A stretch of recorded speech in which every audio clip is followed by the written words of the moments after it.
여러분 안녕하십니까? 오늘 또 참으로 좋은 날입니다. 하나님께서 여러분에게 충성스러운 마음으로 충만하게 채워주시기 바랍니다. 저는 오늘 창세기 15장 6절로 17절의 말씀을 가지고 기적을 산출하는 기도의 비결이라는 제목으로 여러분과 함께 은혜를 나누고자 합니다. 많은 성도들이 제게 찾아와서 이렇게 묻곤 합니다. 목사님, 아무래도 저는 하나님을 믿을 자격이 없나 봐요.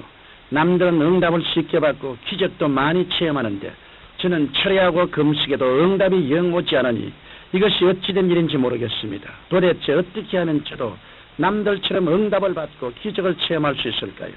제가 이와 같은 질문을 처음 받았을 때 얼마나 안타까워했는지 모릅니다. 그래서 하나님께 간절히 기도하고 나서 하나님의 말씀을 주의 깊게 살펴보았습니다. 그러던 가운데 창세기 15장을 읽어가면서 갑자기 전기라도 감전일 것 같은 전율에 쌓이게 되었습니다.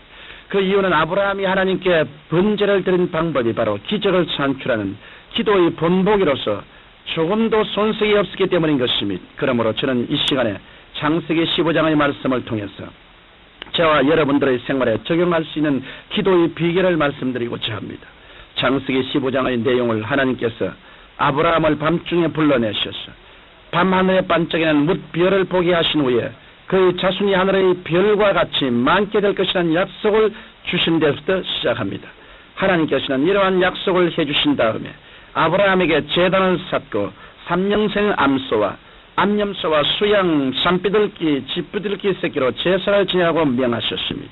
그러자 아브라함은 말씀에 순종하여 짐승들의 속을 쪼개고 나서 내장을 꺼낸 후에 그들을 다시 맞붙여 놓았습니다. 그렇지만 아브라함은 새는 쪼개지 않은 채 제단 위에 놓고 하나님의 응답을 기다렸습니다. 그러자 연기가 피어오르는 풀무가 보이고 타는 횃불이 쪼갠 짐승 사이로 지나갔던 것입니다. 여기에 바로 열쇠가 있습니다. 즉 재물을 쪼갤 때 하나님의 응답의 불이 임했다는 것입니다. 그러므로 우리의 기도, 우리의 재물이 하나님께 연락드리면 쪼개을 받아야 하는 것입니다. 그러면 쪼갠다는 것은 무엇을 의미하는 말일까요? 그것은 우리가 가지고 있는 모든 것을 하나님 앞에 드러내 보인다는 것을 의미합니다. 그것은 로마서 12장 1절에 너희 몸을 하나님이 기뻐하시는 산 제사로 드리라는 말씀이 기록되어 있듯이 우리의 모습 그대로를 하나님께 내어놓는다는 것을 의미하는 것입니다. 그러면 우리는 무엇을 쪼개야 하며 기적을 산출하기 위해서 어떻게 기도해야 할까요? 첫째로 우리는 기도할 때 우리의 죄를 먼저 쪼개놓아야 그리고 회개해야 합니다. 더럽고 추하고 버림받아 마땅한 죄인의 모습 그대로를 하나님의 거룩하신 보좌 앞에 내놓아야 하는 것입니다. 왜냐하면 죄는 하나님과 우리 사이를 가로막는 담이 될 뿐 아니라 사람과 사람 사이를 이간시키고 나중에 가시는 개인의 인격까지 분열시키도록 하기 때문인 것입니다. 우리가 이처럼 우리가 지은 죄를 하나님 앞에 쪼개어놓고 회개할 때 요한일서 1장 9절의 말씀과 같이 저는 미쁘시고 이로우사 우리 죄를 사하시며 모든 불의에서 우리를 깨끗게 하실 것입니다. 그러면 우리는 어떤 죄를 어떻게 회개할까요?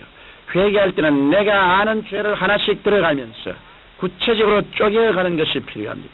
그리고 나서 저희가 지은 줄조차 모르는 죄를 깨닫기 위해서 성경 말씀에 비추어 보아야 할 것입니다. 왜냐하면 성경 말씀은 마치 우리의 모습을 비추어 주는 것과 같이 우리의 죄를 깨달을 수 있도록 해주기 때문인 것입니다. 우리가 이처럼 하나님의 계명을 통해서 우리의 마음속에 감추어진 죄를 깨닫고 이를 쪼개어 놓을 때 하나님의 성령의 불이 우리 속에 지나가심으로 말미암아 우리를 정결케 하셔서 우리가 하여금 기적을 산출하시는 신앙인이 되게 해주시는 것입니다. 둘째로 하나님께 죄사함을 받았으면 우리도 우리에게 죄지은 자들을 용서하는 마음을 가져야 합니다. 마태복음 18장 21절로 35절에 보면 이에 대한 좋은 비유가 기록되어 있습니다. 그것은 임금님으로부터 우리나라 돈으로 환산할 때 약 90억 원에 해당하는 1만 달란트의 빚을 탕감받은 종이 자기의 고작 180만 원에 불과한 100데나리온 빚진 자를 옥에 가둔 이야기입니다. 이와 같은 배은망덕한 일을 지내들은 임금님은 분노하여 그 종이 빚을 다 갚을 때까지 옥에 가두도록 명령하셨습니다. 오늘날 수많은 사람들이 바로 이 비유에 나오는 파렴치한 종과 같이 자신들을 하나님께로부터 엄청난 분량의 죄를 용서받고 있어도 자신들에게 잘못한 사람의 허물을 용서해 주지 않고 원한과 미움을 품고 있기 때문에 육체적으로 영적으로 고통을 당하고 있는 것입니다. 그러므로 저와 여러분은 죄는 미워하되 죄인까지 미워해서는 안 되는 것입니다. 마태복음 6장 14절로 15절에 보면 너희가 사람의 과실을 용서하면 너희 천부께서도 너희 과실을 용서하시려니와 너희가 사람의 과실을 용서하지 아니하면 너희 아버지께서도 너희 과실을 용서하지 아니하시라고 기록되어 있습니다. 그러므로 우리가 지은 죄를 먼저 하나님 앞에서 쪼개어 회개한 후에 우리에게 죄 지은 자들의 죄를 용서해 주어야 그 회개의 기도가 열매를 맺게 되는 것입니다. 청취자 여러분, 혹시 여러분은 여러분의 부모, 형제, 친지 그리고 여러분의 이웃을 용서하시지 않고 원한과 미움을 계속 품고 있지는 않으십니까? 만일 그러시다면 이 시간에 하나님 앞에 나오셔서 쪼개어내십시오. 그리하면 하나님의 성령의 횃불이 여러분의 마음 깊숙한 곳에 있는 상처의 마음으로 말미암아 여러분의 성한 심령을 싸매어주고 여러분의 기도에 응답해 주시는 것입니다. 셋째로 이와 같이 죄를 회개하고 다른 사람들의 죄를 용서해 준 다음에는 겨자씨만한 믿음을 가지고 약속의 말씀에 근거한 기도를 해야 합니다. 여러분들은 저에게 나는 하나님께서 모든 일을 잘 처리하실 줄 알기 때문에 이것을 해달라 저것을 해달라고 기도하지 않고 가만히 하나님의 때만 기다립니다라고 말하든가 그렇게 하는 사람들이 있는 것입니다. 예수님께서 병 고치실 때 예수님께서는 언제나 병 고침 받는 사람들의 구체적인 믿음을 먼저 보셨습니다. 그리고 나서 하신 말씀이 바로 내 믿음이 너를 구원하였느니라고 말씀하셨습니다. 예수님께서는 항상 역사를 베푸시려고 할 때 기적을 체험하기 원하는 사람의 믿음을 먼저 보시던 것입니다. 그렇기 때문에 우리는 기적을 체험하기를 원한다면 우리의 적은 믿음일지라도 그것을 주님 앞에 내보여야 하는 것입니다.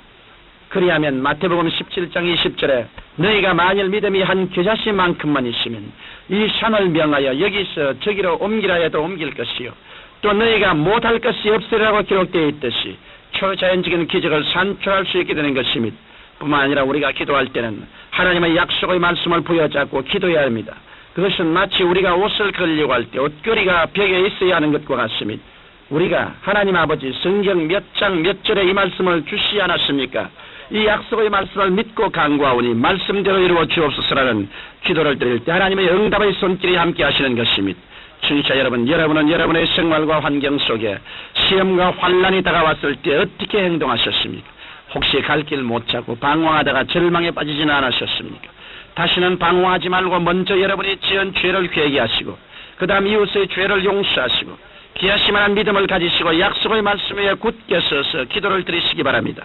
그리하면 여러분에게 엄습한 고통의 밤은 환희의 새벽으로 변화되고 여러분은 영혼이 잘됨같이 범사에 잘되고 강건한 삼박자 구원의 축복을 생활 속에 누리게 되실 것입니다. 사랑이 많으신 아버지, 진실로 우리가 기도하는 법을 깨닫게 하여 주옵소서. 그래서 올바른 태도와 방법을 가지고 기도함으로 하나님의 응답을 받아 승리하는 삶을 살게 도와 주옵소서. 예수님 이름으로 기도합니다. 아멘.